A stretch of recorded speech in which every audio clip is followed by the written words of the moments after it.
might create new revenue streams for their institutional clients. But the most revealing response came from the New York City Department of Housing Preservation and Development, where Assistant Commissioner Sarah Chen called to congratulate me on my inheritance and to express the city's interest in expanding the Community Housing Collaborative's work through official partnerships and policy support.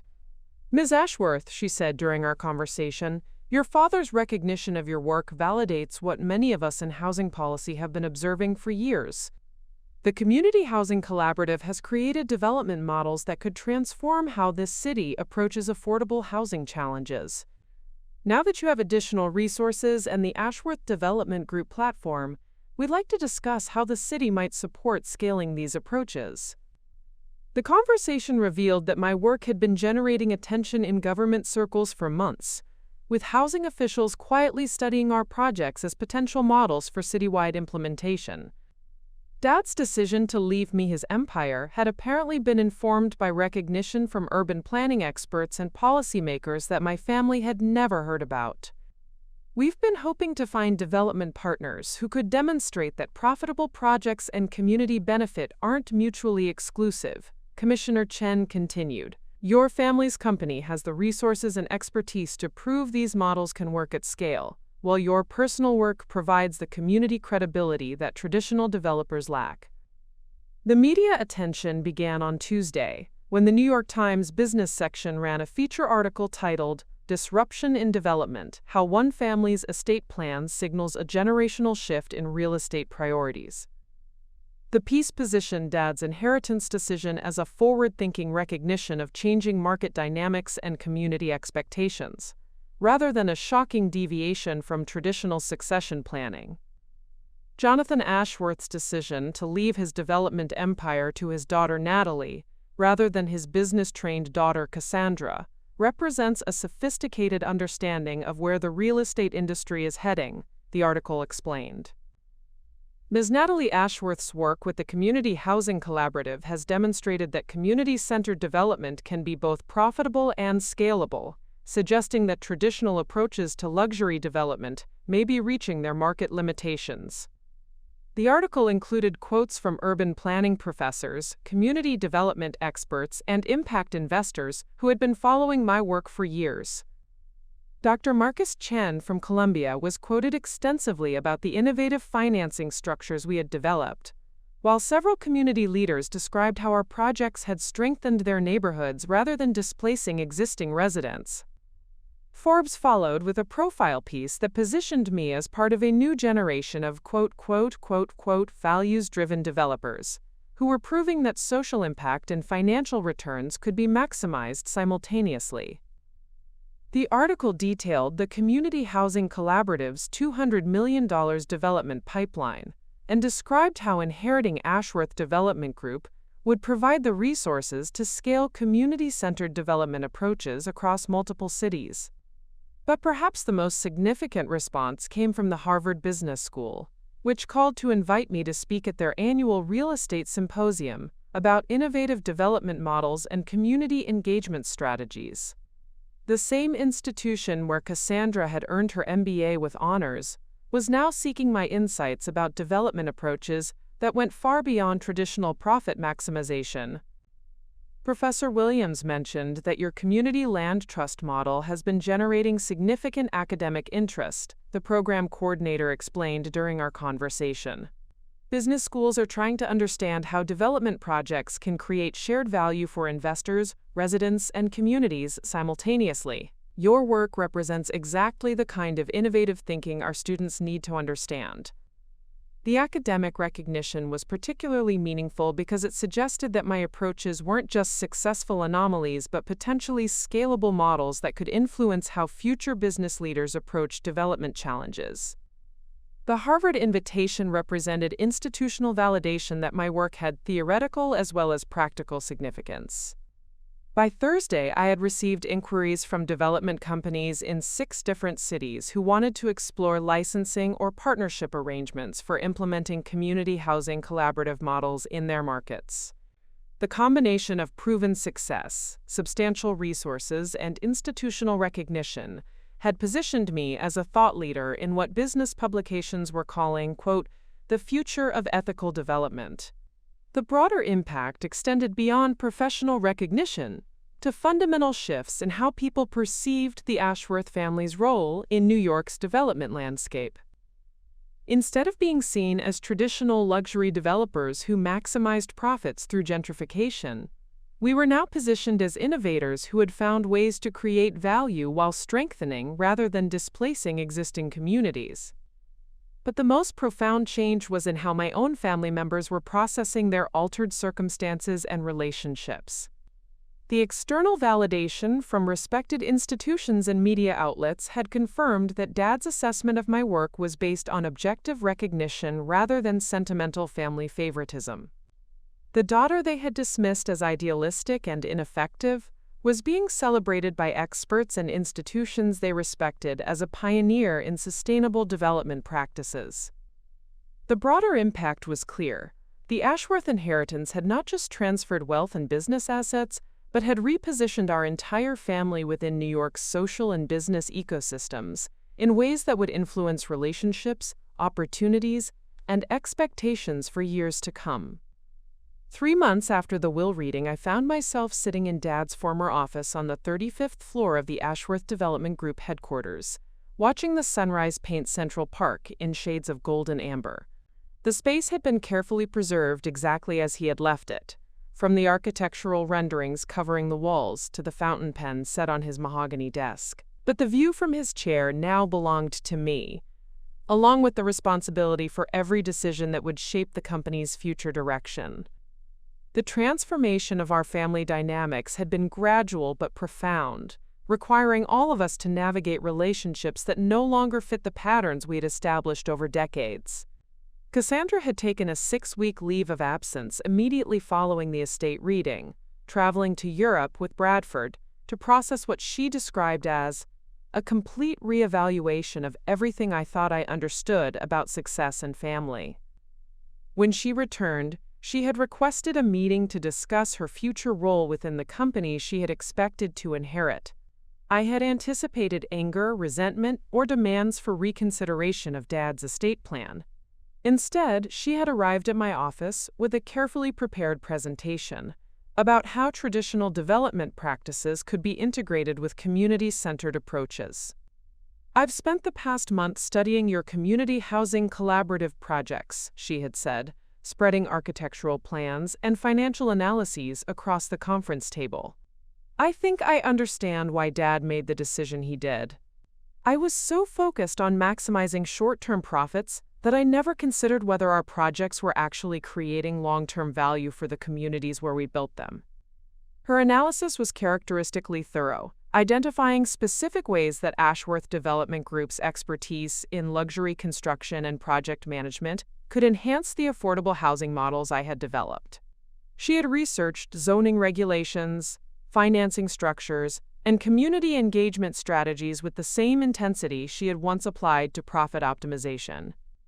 "I'm not asking for anything to change about Dad's will," she had continued, her voice carrying a humility I had never heard before. "But I am asking for the opportunity to learn from what you've built and to contribute to expanding it.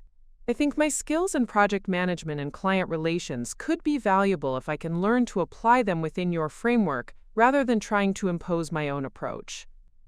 The conversation had marked the beginning of a new working relationship that surprised both of us with its effectiveness. Cassandra's decade of experience in luxury development provided exactly the construction management expertise needed to scale community housing projects without sacrificing quality or efficiency. Her relationships with contractors, architects, and city officials had proven invaluable in navigating the regulatory complexities of mixed-income development.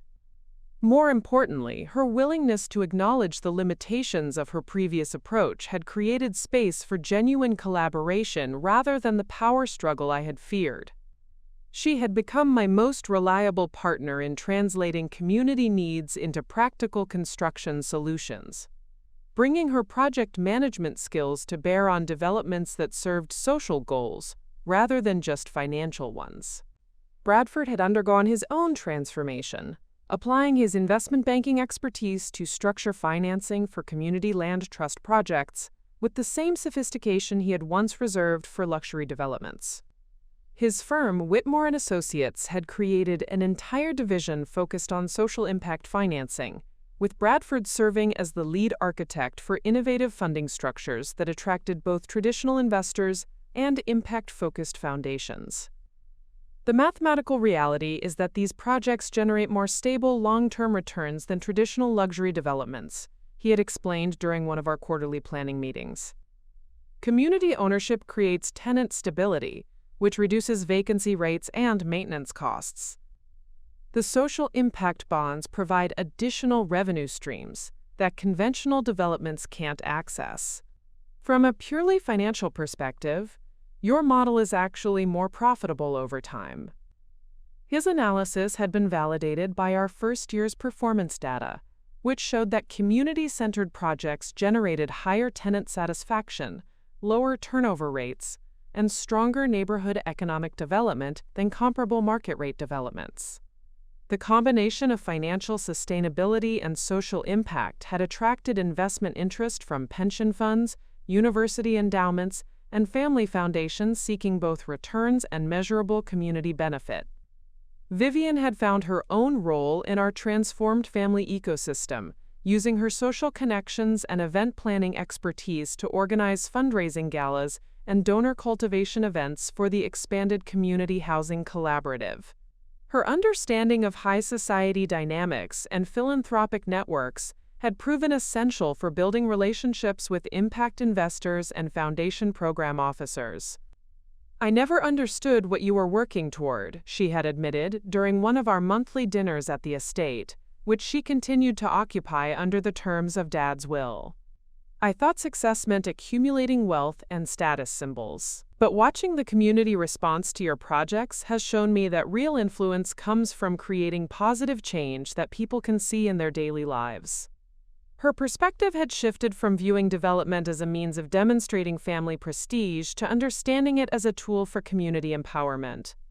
She had become one of our most effective advocates with the philanthropic community, able to translate the technical aspects of community land trusts and social impact bonds into compelling narratives about family legacy and social responsibility. Derek had enrolled in Columbia's urban planning program, using his inheritance to fund graduate studies while working part-time on community housing collaborative projects.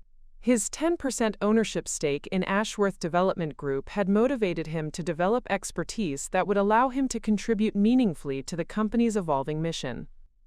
"Uncle Jonathan was right about requiring the education," he had said during one of our family dinners.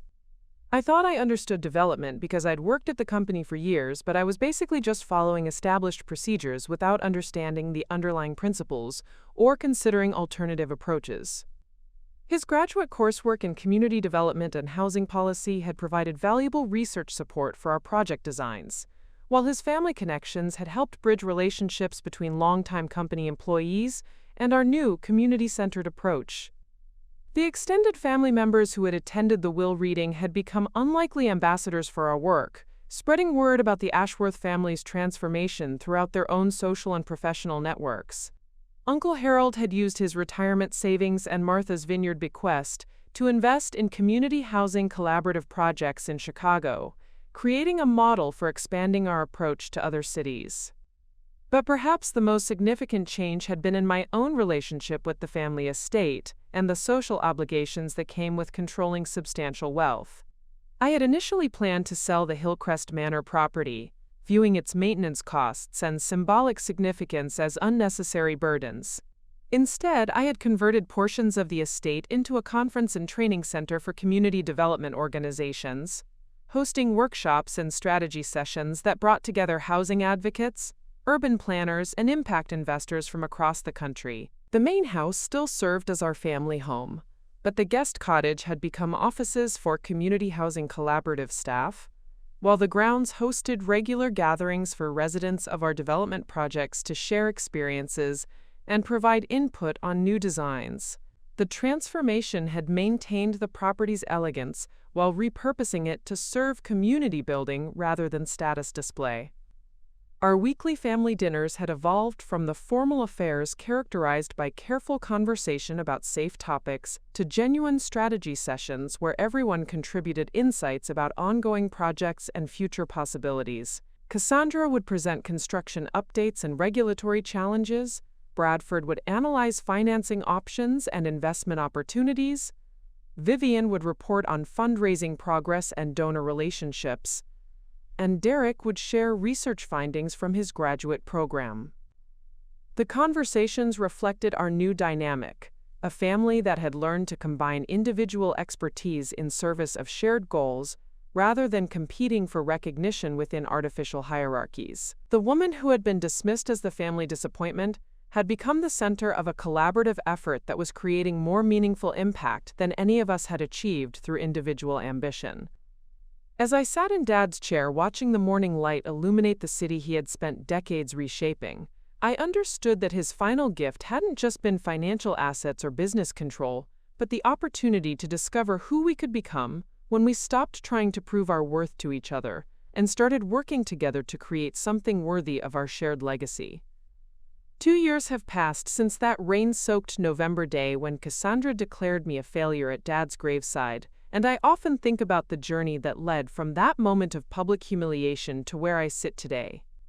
This morning, I'm in the same conference room at Sterling & Associates where our family's assumptions about success, worth, and legacy were shattered by the reading of Dad's will. But today's meeting has a very different purpose. We're signing documents that will establish the Ashworth Foundation for Community Development, a $25 million endowment that will support innovative housing projects across the country. The irony isn't lost on me that I'm using the same mahogany table where I learned about my inheritance to create something that will outlast any individual achievement or family recognition. The foundation represents the evolution of everything I've learned about building meaningful impact. It combines the financial resources Dad accumulated through traditional development with the community-centered approaches I developed through years of being underestimated and dismissed. Cassandra sits across from me, no longer the confident executive who had assumed her inheritance was guaranteed, but someone who has discovered that real satisfaction comes from contributing to something larger than personal advancement. Her transformation has been the most remarkable aspect of our family's journey. The woman who once measured success purely through profit margins now speaks passionately about tenant retention rates, community stability metrics, and the long-term social impact of our development projects. The Baltimore project applications came in yesterday, she reports, consulting her tablet with the same attention to detail she once applied to luxury condo pre-sales. 47 community organizations submitted proposals for our next expansion phase. The selection committee will need 2 weeks to evaluate all the submissions properly. Her commitment to community input and transparent decision-making represents a complete philosophical shift from the top-down development approach she had mastered at Dad's company.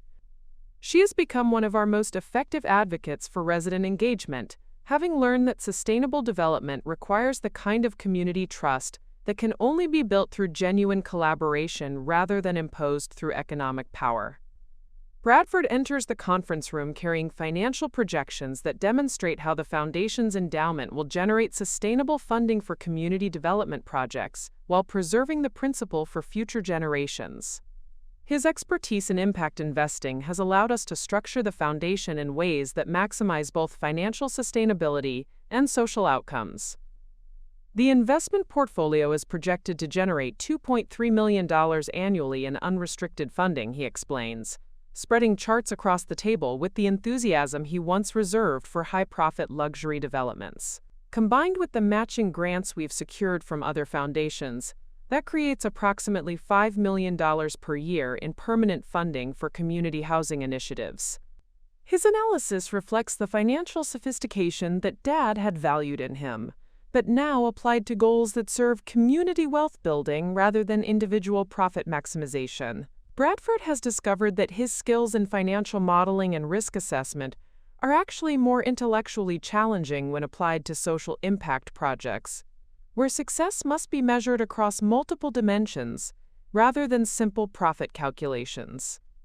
Vivian arrives with updates from our donor cultivation efforts, her social connections now serving purposes she couldn't have imagined during her years as a society hostess, focused on maintaining family status. Her ability to navigate philanthropic networks and communicate with major donors has proven essential for building the foundation's support beyond our family's initial contribution. The Whitfield Foundation has committed to a 3-year partnership, she reports, settling into her chair with satisfaction. They're particularly interested in our model for community ownership and permanent affordability. Margaret Whitfield said it's exactly the kind of innovative approach they've been seeking to support. The partnership with the Whitfield family represents the ultimate validation of our transformed approach to development and social responsibility. The same family who had once dismissed my work as naive idealism now seeks to learn from and support the models we've created for community-centered development. Derek joins us directly from his graduate program at Columbia, where he's completing his thesis on community land trusts and their potential for scaling affordable housing development. His research has provided theoretical framework for our practical work, while his experience with our projects has informed academic discussions about the future of ethical development. Professor Chen wants to feature our foundation in next semester's case study curriculum, he announces, referring to my former partner who had provided the theoretical framework for the Community Housing Collaborative's original model. 3 other business schools have requested permission to develop similar case studies about family foundations that bridge traditional philanthropy with community development. The academic recognition reflects something I've learned about creating lasting change. Innovative approaches need both practical demonstration and theoretical validation to influence broader practice. Our foundation serves both functions, proving that community-centered development can work at scale while providing a model that other organizations can adapt to their own circumstances. As we review the foundation documents that will formalize our commitment to community development, I'm struck by how different this gathering feels from that devastating will reading 2 years ago. Then, we were a family trapped by assumptions about success that prevented us from recognizing each other's actual contributions and potential. Today, we're collaborators who have learned to combine our different expertise in service of goals that matter more than individual recognition. The transformation began with Dad's recognition that the daughter he had publicly criticized was actually solving problems that his generation of developers had created. But it continued through our family's willingness to question our own assumptions about what constituted meaningful achievement and valuable contribution. Looking back, I realized that my years of being underestimated were actually the greatest gift my family could have given me. The freedom that came from their low expectations allowed me to experiment with approaches that would have been constrained or criticized if they had been monitoring my work closely. Being dismissed as the family disappointment created space for innovation that wouldn't have been possible if I had been trying to meet their predetermined definitions of success. But the deeper lesson isn't about the advantages of being underestimated. It's about the importance of defining success for yourself rather than accepting other people's metrics for what makes a life valuable. For decades, I had allowed my family's disappointment to influence how I felt about my own choices, even when those choices were creating exactly the kind of impact I wanted to achieve. Dad's will didn't just transfer wealth and business assets. It confirmed that someone had been watching carefully enough to recognize the true value of work that others had dismissed. His decision validated not just my professional achievements, but my commitment to approaches that served community benefit alongside financial sustainability. The most profound change, however, has been in our family's understanding of what legacy actually means. Dad built an empire through aggressive development strategies that maximized profit while often displacing existing communities. His final act was to entrust that empire to the daughter, who had found ways to create development that strengthened rather than displaced communities. The Ashworth Foundation represents our family's evolution, from wealth accumulation to wealth redistribution, from individual achievement to collaborative impact, from traditional philanthropy to community empowerment. We're using the resources Dad accumulated through old systems to build new systems that serve broader goals than any individual success story. As I sign the documents that will establish the Foundation's legal framework, I think about all the families facing housing displacement who who will benefit from projects we haven't even conceived yet. The community organizations that will receive funding to expand their own innovative approaches. The policymakers who will have successful models to point to when advocating for development reform. But I also think about viewers who might be watching this story unfold, particularly those who feel underestimated by their own families, or dismissed by people whose approval they've been seeking. Sometimes the greatest achievement isn't proving your critics wrong.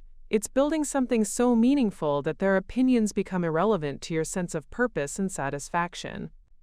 Success isn't about meeting other people's expectations or inheriting their definitions of what matters. It's about having the courage to pursue work that aligns with your values, even when others can't understand or appreciate what you're building. It's about defining worth through impact rather than recognition, and measuring achievement through the positive change you create rather than the approval you receive. The woman who was once called a failure at her father's funeral is now running a foundation that will transform communities for generations. But the real victory isn't the inheritance or the recognition. It's the knowledge that meaningful work creates its own validation, regardless of who's watching or keeping score. Subscribe if this story of ultimate vindication inspired you to trust your own path, even when others can't see where it's leading. Tomorrow, we have another incredible story about someone who proved that the biggest risks sometimes lead to the most extraordinary rewards. You won't want to miss what's coming next. The twists will absolutely blow your mind. Up next, you've got 2 more standout stories right on your screen. If this one hit the mark, you won't want to pass these up. Just click and check them out.